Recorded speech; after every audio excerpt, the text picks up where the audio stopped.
Oh oui. Oui. Oui. Pause café. Manga. Dan Dadan, sorti ici il y a plus ou moins 1 à 2 semaines, tout dépend quand sort cette vidéo. Manga qui était très attendu par énormément de gens, énormément de fans, surtout des fans de Tatsuki Fujimoto. Parce que sachez que justement l'auteur de Dan Dadan, parce que c'est un de ses assistants qui sort son manga du coup, qui est Dan Dadan. Manga où les 2 tomes sont sortis en même temps. Et franchement, merci de cette sortie aussi rapide de 2 tomes. Ça faisait hyper longtemps que je n'avais pas lu 2 tomes aussi rapidement depuis hyper longtemps. Or, grosse série où j'étais en retard, One Piece, My Hero Academia, ou ce que vous voulez, où là, oui, bah forcément, j'ai lu 2 3 tomes d'affilée.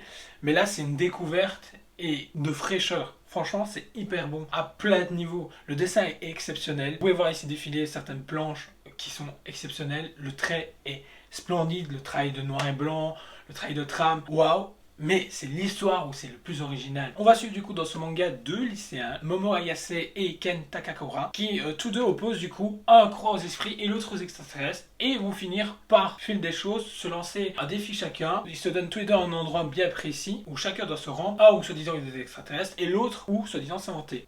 De fil en aiguille, ils vont découvrir que chacun a raison, les deux existent. C'est à ce moment-là où le manga fait BOOM! Vous imaginez pas à quel point où ça part dans tous les sens, énormément de gag, on va dire, humoristique, qui est déguisé, bien entendu. C'est très... On va dire, je ne conseillerais pas ça à tout le monde parce que c'est assez cru, on va dire comme ça. Il y a également du fanservice du coup dans le manga, et ça permet d'avoir un manga qui change par rapport aux autres. Parce que bon, mélanger les esprits plus mélanger les extraterrestres, il fallait y penser et y arriver. Là, Dan Dadan réussit ce pari qui était très risqué. Au point où c'est farfelu, un des personnages va perdre cette partie génitale. Donc le premier tome va beaucoup jouer là-dessus, sur le fait de récupérer sa partie génitale du coup. Alors, même ça, c'est une idée complètement what the fuck. Au final, on se laisse guider du coup par l'idée scénaristique et les choix que fait l'auteur.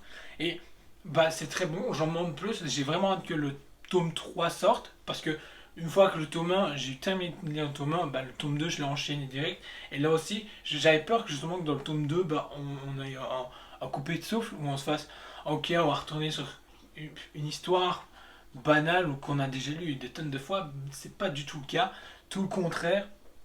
On garde ce punchy, j'espère que tout le long, oui. J'ai un ami qui m'a dit qu'effectivement, tout le long, on garde quelque chose de très frais et en mode, bah vas-y, j'en veux plus. Donc c'est vraiment cool. Les prochains tomes sont déjà planifiés par, du coup, Kazé, bah anciennement Kazé, Crunchyroll à l'heure actuelle. C'est vraiment bien. Si vous avez aimé cette vidéo, n'hésitez pas à liker, partager. N'hésitez pas à dire ce que vous pensez de ce format, justement. N'hésitez pas non plus à dire ce que vous pensez du coup de Dan Dan si vous l'avez lu. Si vous ne l'avez pas encore lu, foncez dans vos librairies, l'achetez parce que c'est un manga qui est étonnant. Et voilà, j'ai envie de dire la vidéo, le jument en a assez parlé. Sur ce, on se dit à très vite.